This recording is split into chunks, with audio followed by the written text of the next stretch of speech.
Hello everyone, कैसे हो आप सब। एक बार पुनः स्वागत है आप सभी का हमारे अपने YouTube channel Shiv coaching classes पर। उम्मीद करते हैं आप सभी मस्त होंगे, बेहतर होंगे। आज की इस वीडियो में हम देखेंगे क्लास 12 बायोलॉजी एनसीईआरटी चैप्टर 2 हमारा चल रहा है, यानी कि मानव जनन या ह्यूमन रिप्रोडक्शन। देखिए, इसके पहले भी हमने इसकी एक वीडियो प्रोवाइड करा दी है आपको। आप अभी तक यदि नहीं देखे हैं तो आप प्लेलिस्ट में जा करके देख सकते हैं। चलिए आज की वीडियो को स्टार्ट करते हैं। आज की इस वीडियो में हम देखेंगे अंड जनन यानी कि oogenesis की पूरी प्रोसेस को यहाँ पे डिटेल में समझने वाले हैं। इसके पहले हमने प्रीवियस वीडियो में आपको शुक्रजनन यानी कि स्पर्मेटोजेनेसिस की प्रक्रिया कंप्लीट करा दी है। देखिए, अंड जनन की प्रक्रिया या oogenesis की यदि हम बात करते हैं तो सेम आपको मिलती जुलती दिखेगी। किसके समान? स्पर्मेटोजेनेसिस के समान। देखिए, स्पर्मेटोजेनेसिस की प्रक्रिया में क्या होता है, स्पर्म का निर्माण होता है। और यहां पे क्या होगा कि ये जो oogenesis की प्रक्रिया होती है इसमें ओवम का निर्माण होगा। तो वहां पे आपने देखा था कि स्पर्मेटोजेनेसिस की प्रक्रिया कहां होती है? वृषण के अंदर होती है। जबकि अंड जनन की प्रक्रिया कहां होती है? यह अंडाशय के अंदर होती है। तो किसी भी फीमेल के अंडाशय के अंदर संपन्न होने वाली प्रक्रिया है। तो सबसे पहले तो आपको देखना है इसकी डेफिनेशन क्या होती है। तो अंड जनन या oogenesis क्या होती है? तो अंड जनन वह क्रिया है जिसके द्वारा अंडाशय के अंदर अंडाणुओं का निर्माण होता है। अर्थात अंडाशय के अंदर अंडाणुओं के निर्माण होने की प्रक्रिया को ही हम क्या कहते हैं? अंड जनन कहते हैं। देखिए, अंड जनन की प्रक्रिया को समझने के लिए यहां पे भी 3 चरण हैं। जैसे आपने देखा था स्पर्मेटोजेनेसिस में कि 3 प्रवस्थाएं होती है। पहली गुणन प्रवस्था या मल्टीप्लिकेशन फेज, दूसरी होती है वृद्धि प्रवस्था या ग्रोथ फेज, तीसरी होती है मैचुरेशन फेज यानी कि परिपक्वन प्रवस्था। सेम उसी प्रोसेस के थ्रू यहां पे भी देखेंगे। लेकिन सबसे पहले यहां पे अंड जनन से संबंधित कुछ बेसिक टर्मिनोलॉजी देखते हैं। सबसे पहले यदि हम बात करते हैं अंड जनन या oogenesis की प्रक्रिया की, तो अंड जनन की जो प्रक्रिया होती है ये मादा के अंडाशय में भ्रूणीय अवस्था में ही शुरू हो जाती है। जो अंड जनन की प्रक्रिया होती है अर्थात oogenesis की प्रोसेस होती है, ये मादा के अंडाशय में ही और भ्रूणीय अवस्था में ही शुरू हो जाती है। यानी कोई भी फीमेल जब भ्रूणीय अवस्था में होती है तभी उसके अंडाशय में यह प्रक्रिया शुरू हो जाती है। एवं प्रत्येक अंडाशय में 20 लाख अंड जनन कोशिकाओं का निर्माण हो जाता है। देखिए, सबसे पहले आप पाएंगे कि पूरी की पूरी ये जो प्रोसेस होती है इसमें सबसे पहले अंडाशय के अंदर प्रीमोर्डियल या प्राइमरी जर्म सेल होती है, अर्थात प्राथमिक जर्म सेल होती है, प्राथमिक आदि जनन कोशिकाएं होती है। तो ये प्राथमिक आदि जनन कोशिकाएं जो होती है ये अंड जनन कोशिकाओं का निर्माण करती हैं। यानी प्रत्येक अंडाशय में आप पाएंगे कि लगभग 20 लाख अंड जनन कोशिकाओं का निर्माण होता है। देखिए, जो अंड जनन की प्रक्रिया होती है ये तो आपने देखा कि मादा के अंडाशय में भ्रूणीय अवस्था में ही शुरू हो जाती है। यानी भ्रूणीय अवस्था में ही मादा का जो अंडाशय होता है उसके अंदर यह प्रक्रिया शुरू हो जाती है। और अंडाशय में उपस्थित आप पाएंगे कि अंडाशय में उपस्थित जो प्राथमिक आदि जनन कोशिकाएं होती है उनसे बहुत सारी संख्या में यानी कि ज्यादातर मात्रा में अंड जनन कोशिकाओं का निर्माण हो जाता है। तो देखिए, oogenesis की प्रक्रिया को जब यहां पे समझते हैं तो सबसे पहले हमारे पास एक डिप्लॉइड सेल होती है जिसको हम कहते हैं प्राइमरी जर्म सेल या प्राथमिक आदि जनन कोशिका। तो ये प्राइमरी जर्म सेल जो होती है या प्राथमिक जर्म सेल जो होती है इसमें क्या होता है कि जैसे ही मल्टीप्लिकेशन फेज यानी कि गुणन प्रवस्था आता है वैसे ही इनमें माइटोसिस यानी कि समसूत्री कोशिका विभाजन होता है। तो समसूत्री कोशिका विभाजन के परिणाम स्वरूप अंड जनन कोशिकाओं का निर्माण होता है, यानी कि oogonia सेल का निर्माण होता है। तो oogonia का निर्माण या अंड जनन कोशिकाओं का निर्माण भ्रूणीय अवस्था में ही मादा के अंडाशय में हो जाता है। और लगभग कितनी कहा गया यहां पे कि लगभग प्रत्येक अंडाशय में 20 लाख अंड जनन कोशिकाओं का निर्माण हो जाता है। कितनी सारी संख्या में? 20 लाख यहां पे अंड जनन कोशिकाओं का यानी कि oogonia सेल का निर्माण हो जाता है मादा के भ्रूणीय अवस्था में ही अंडाशय में। अब इसके बाद आप पाएंगे कि जैसे ही ये जो oogonia सेल या अंड जनन कोशिकाएं होती है इनमें आप पाएंगे कि जन्म के बाद अंड जनन कोशिकाओं का निर्माण कभी भी नहीं होता है। देखिए, अंड जनन कोशिकाओं का निर्माण हमेशा भ्रूणीय अवस्था में ही हो चुका होता है। तो अंड जनन कोशिकाओं का निर्माण कभी भी जन्म के बाद नहीं होता। यह पॉइंट आपको नोट करना है। इसके बाद देखिए अगला पॉइंट क्या है यहां पे अंड जनन से संबंधित कि जो अंड जनन की प्रोसेस होती है इसमें कोशिका से जो अंडजनन कोशिका होती है यानी जो उगोनिया सेल होती है, उगोनिया सेल यानी कि अंडजनन कोशिकाओं से भ्रूणीय अवस्था में ही प्राथमिक अंडक कोशिका का निर्माण होता है। देखिए भ्रूणीय अवस्था में ही ये जो अंडजनन कोशिका होती है इससे प्राथमिक अंडक कोशिकाओं का निर्माण होता है। आप यहां पे देख सकते हैं सबसे पहले आपने क्या देखा कि प्राइमरी जर्म सेल होती है जो कि डिप्लॉयड सेल होती है। इसमें मल्टीप्लिकेशन फेज जैसे ही आएगा यानी गुणन प्रवस्था में जब प्रवेश करेगा या प्राइमरी जर्म सेल तो इनमें माइटोसिस यानी कि समसूत्री कोशिका विभाजन होता है, जिसके परिणाम स्वरूप अंडजनन कोशिकाओं का निर्माण हो जाता है अर्थात ओगोनिया सेल का निर्माण हो जाता है।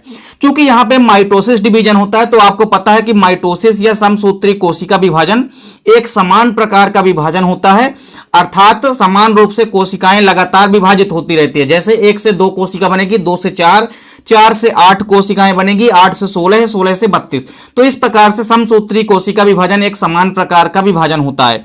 तो प्राइमरी जर्म सेल जो होती है जैसे इसमें समसूत्री कोशिका विभाजन होगा इसमें से बहुत सारी संख्या में लगभग 20 लाख संख्या में अंडजनन कोशिकाओं का निर्माण हो जाता है और भ्रूणीय अवस्था में ही पूरा का पूरा निर्माण होता है अंडजनन कोशिकाओं का।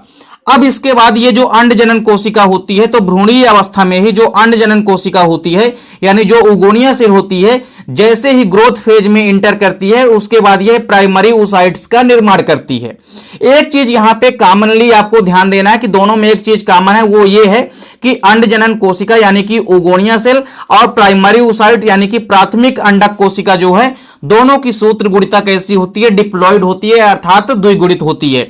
तो यहां पे अभी तक आपने क्या देखा कि जो अंडाशय के अंदर प्राइमरी जर्म सेल होती है उसमें समसूत्री कोशिका विभाजन होता है जिसके परिणाम स्वरूप अंडजनन कोशिकाओं का निर्माण हो जाता है और लगभग 20 लाख की संख्या में प्रत्येक अंडाशय में अंडजनन कोशिकाओं का निर्माण होता है और इन अंडजनन कोशिकाओं का निर्माण जन्म के बाद कभी भी नहीं होता है।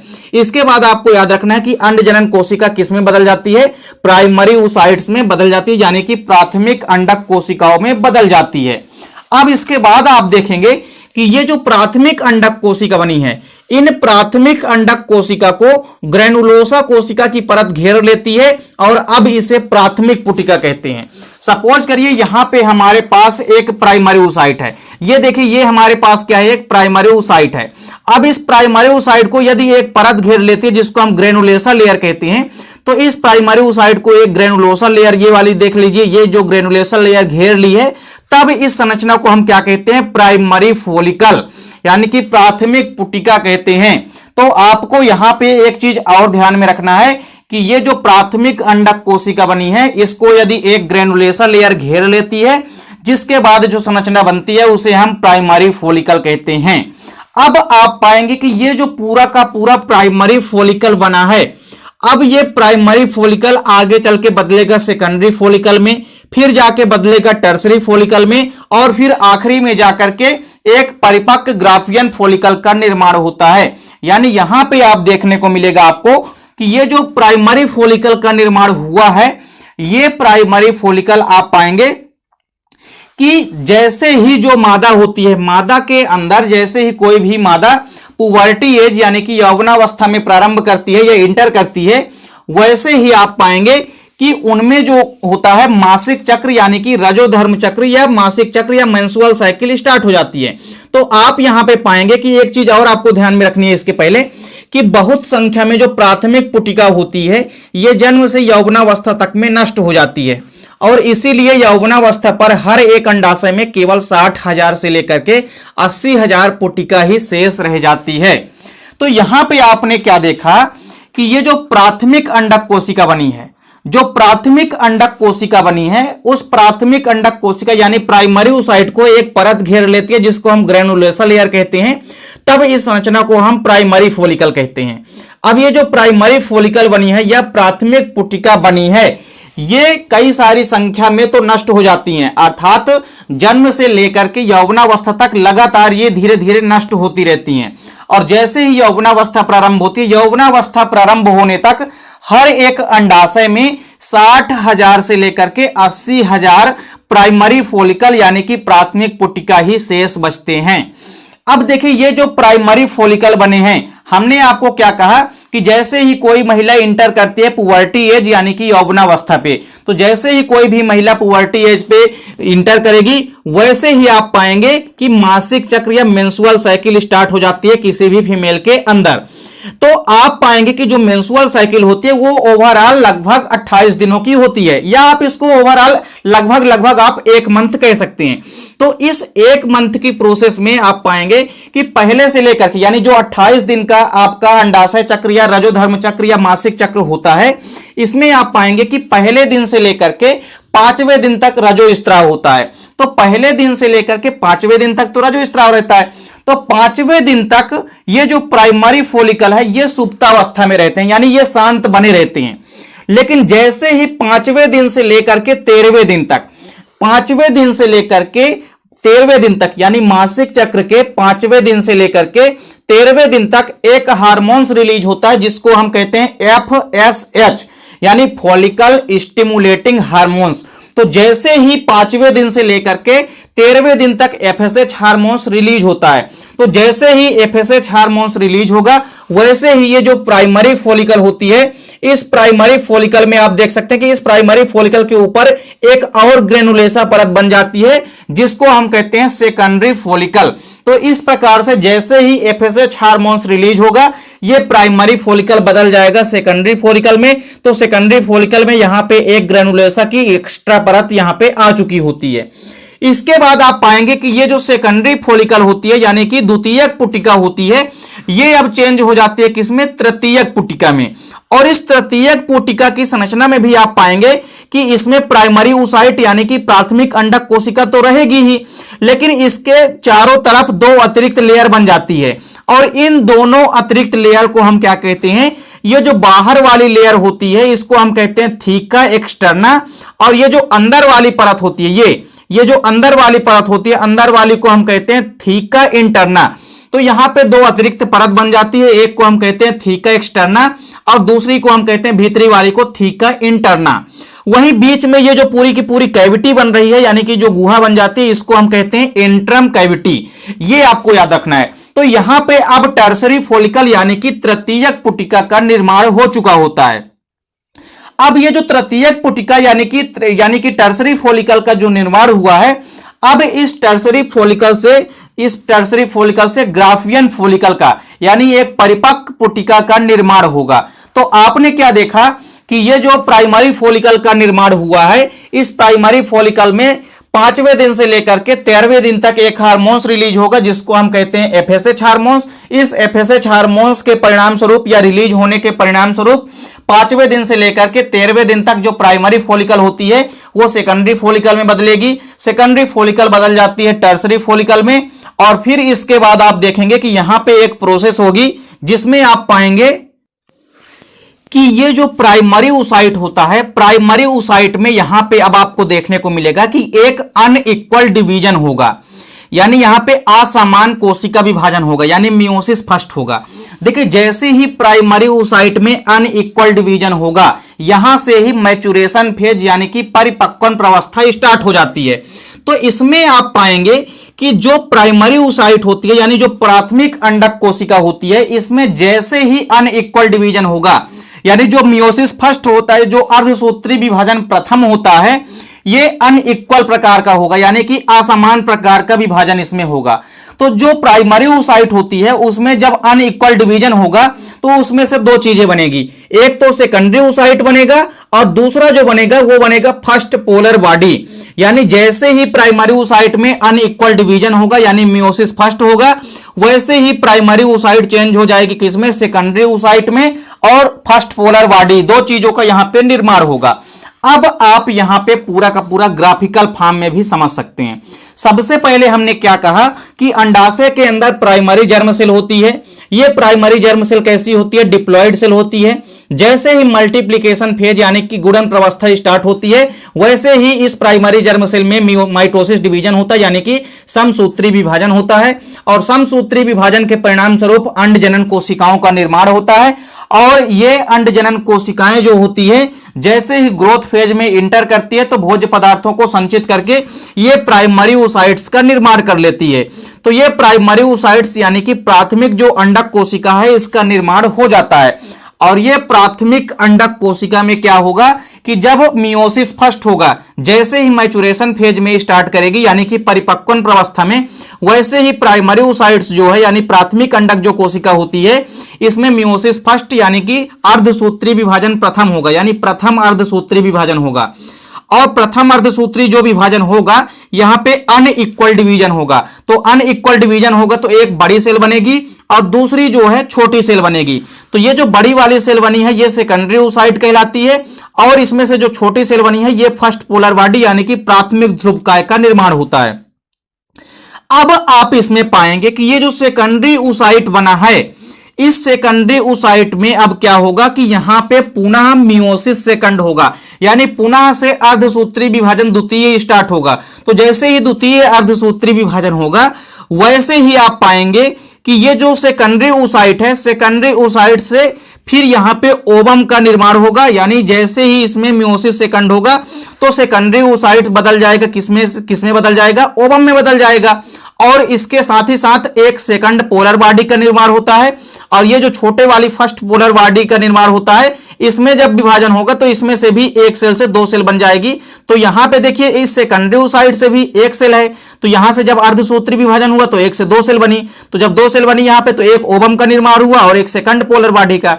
जबकि ये जो फर्स्ट पोलर बॉडी है इसका भी जब विभाजन होगा तो इससे दो अतिरिक्त पोलर बॉडी का निर्माण होता है। तो आप यहां पे ओवरऑल कह सकते हैं कि ये जो अतिरिक्त पोलर बॉडी बनते हैं ये हमेशा नहीं बनते हैं, ये कभी कभी बनते हैं।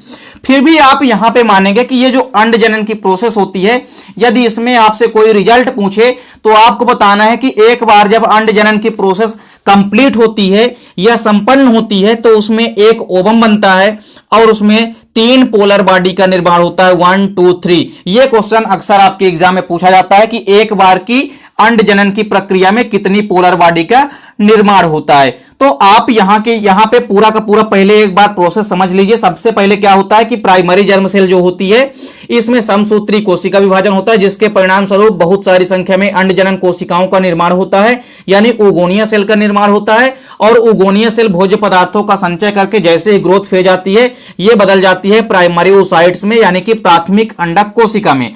अब इस प्राथमिक अंडक कोशिका में जैसे ही अर्धसूत्री विभाजन प्रथम होगा वैसे ही इसमें अनइक्वल डिवीजन होगा, जिसमें से एक बड़ी कोशिका बनेगी जिसको हम कहते हैं सेकेंडरी oocyte, और फिर सेकेंडरी oocyte के साथ साथ एक और छोटी कोशिका बनती है जिसको हम कहते हैं फर्स्ट पोलर बॉडी। और इस सेकेंडरी oocyte में पुनः से द्वितीय अर्धसूत्री कोशिका विभाजन होगा, जिसके कारण एक ओवम का निर्माण होगा। इस सेकेंडरी oocyte से ओवम बन जाएगा और एक सेकंड पोलर बॉडी का निर्माण होता है। जबकि ये जो फर्स्ट पोलर बॉडी है ये भी यदि विभाजित हो जाता है तो इसमें से दो अन्य पोलर बॉडी का निर्माण हो जाता है।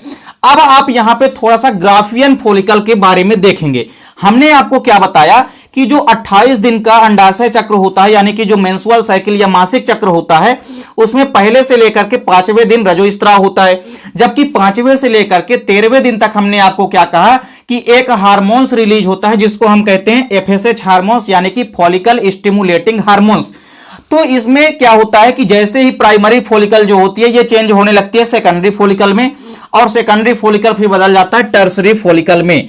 और फिर टर्सरी फॉलिकल में क्या होगा कि ये जो प्राइमरी oocyte होते हैं इसमें अनइक्वल डिवीजन होता है, यानी मियोसिस फर्स्ट होता है, तो इसमें से सेकेंडरी फॉलिकल का निर्माण हो जाता है और साथ ही साथ फर्स्ट पोलर बॉडी का। तो अब देखिए ये जो सेकेंडरी फॉलिकल बनी है, या सॉरी यहां पे जो सेकेंडरी oocyte बनी है यानी द्वितीयक अंडक कोशिका जो बनी है, तो अब आप यहां पे देखेंगे कि ये जो टर्सरी फॉलिकल है ये चेंज हो जाती है किसमें, ग्राफियन फॉलिकल में, यानी परिपक्व पुटिका में यहां पे चेंज हो जाएगी ग्राफियन पुटिका में। तो ग्राफियन फॉलिकल या ग्राफियन पुटिका जो है यह परिपक्व पुटिका होती है। अब आप पाएंगे कि ये जो 13वें दिन की प्रोसेस होती है इसमें ग्राफियन फॉलिका पूरी तरह से कंप्लीट हो जाती है। ग्राफियन फॉलिकल की आप स्ट्रक्चर भी देख लीजिए, क्योंकि आपके एग्जाम में ग्राफियन फॉलिकल की संरचना भी पूछी जा सकती है। तो ग्राफियन फॉलिकल की संरचना में आप सबसे पहले देखेंगे कि बीच में सबसे अंदर होगी सेकेंडरी oocyte, और साथ ही साथ यहां पे फर्स्ट पोलर बॉडी होती है। और इसके साथ ही साथ आप पाएंगे कि सेकेंडरी oocyte के दोनों तरफ जो है, सेकेंडरी oocyte के चारों तरफ एक परत बन जाती है जिसको हम कहते हैं जोना पेलिसुडा। तो जोना पेलिसुडा परत बन जाती है सेकेंडरी oocyte के चारों तरफ, यानी द्वितीयक अंडक कोशिका के चारों तरफ एक परत बन जाती है जिसको हम कहते हैं जोना पेलुसिडा। और फिर देखिए इस जोना पेलुसिडा के चारों तरफ भी एक परत बन जाती है जिसको हम कहते हैं कोरोना रेडिएटा। और कोरोना रेडिएटा के साथ साथ में आप पाएंगे कि ऊपर की साइड यहां पे जो दोनों के दोनों यहां पे कैविटी होती है, सॉरी दोनों की दोनों जो यहां पे लेयर होती है, जिनको हम कहते हैं थीका इंटरना और थीका एक्सटर्ना। ये जो बाहर वाला है इसको हम कहते हैं थीका एक्सटर्ना, और ये जो अंदर वाली लेयर है इसको हम कहते हैं थीका इंटरना। तो यदि आपसे कोई पूछे कि एक ग्राफियन फॉलिकल का डायग्राम बनाइए, तो सबसे पहले आपको ग्राफियन फॉलिकल के डायग्राम में सबसे अंदर आपको सेकेंडरी oocyte बनाना है। फिर सेकेंडरी oocyte के चारों तरफ एक लेयर होती है जिसको हम कहते हैं जोना पेलुसिडा। जोना पेलुसिडा के चारों तरफ भी एक लेयर होती है जिसको हम कहते हैं कोरोना रेडिएटा, और फिर इसके चारों तरफ जो है दो लेयर होती है जिसको हम कहते हैं थीका इंटरना और थीका एक्सटर्ना। वहीं यहां पे फर्स्ट पोलर बॉडी भी होती है, यानी प्राथमिक ध्रुवकाय। और इसके अलावा ये जो पूरी की पूरी गुहा है या कैविटी है, इसको हम कहते हैं इंट्रम कैविटी। अब देखिए, जैसे ही 14वें दिन आएगा, जो मासिक चक्र का 14वां दिन आएगा, वैसे ही एक हार्मोन्स रिलीज होता है, उसको हम कहते हैं एलएच हार्मोन्स, यानी कि ल्यूटिनाइजिंग हार्मोन्स। तो 14वें दिन क्या होता है? ओवुलेशन फेज होता है, यानी कि 14वें दिन जो है अंडोत्सर्ग होता है।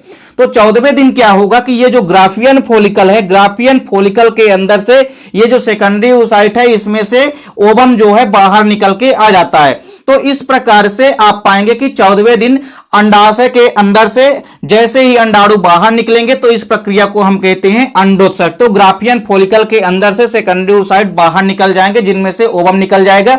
इस प्रक्रिया को ही हम कहते हैं अंडोत्सर्ग, यानी अंडाशय के अंदर से अंडाणुओं के बाहर मुक्त होने की प्रक्रिया अंडोत्सर्ग कहलाती है। और अंडोत्सर्ग कब होता है? तो यह मासिक चक्र के 14वें दिन होता है, यानी ओवुलेशन होता है कब? 14वें दिन होता है। तो 13वें दिन तक ग्राफियन फॉलिकल पूरी तरह से कंप्लीट हो चुकी होती है, और 14वें दिन ग्राफियन फॉलिकल फट जाती है और उसमें से सेकेंडरी oocyte, यानी कि उसमें से ओवम बाहर निकल करके आ जाता है।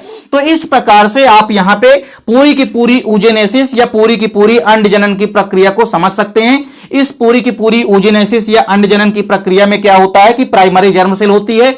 इस प्राइमरी जर्म सेल में जैसे ही गुणन प्रवस्था होगी, वैसे ही समसूत्री कोशिका विभाजन होता है, और इस समसूत्री कोशिका विभाजन से के परिणाम स्वरूप कई सारी उगोनिया सेल, यानी कि अंड जनन कोशिकाओं का निर्माण होता है। इसके बाद ये जो अंड जनन कोशिकाएं बनती है, ये ग्रोथ फेज में इंटर करते हैं, जिसके परिणाम स्वरूप प्राइमरी oocytes, यानी कि प्राथमिक अंडक कोशिकाओं का निर्माण होता है। इसके साथ ही मैचुरेशन फेज, यानी कि परिपक्वन प्रवस्था स्टार्ट हो जाती है, और यहां पे दो बार यहां पे अर्धसूत्री विभाजन होगा। तो पहला जब अर्धसूत्री कोशिका विभाजन होता है, वो अनइक्वल होता है, जिसमें से एक बड़ी सेल बनती है जिसको हम कहते हैं सेकेंडरी oocyte, और इसमें से एक फर्स्ट पोलर बॉडी बनती है।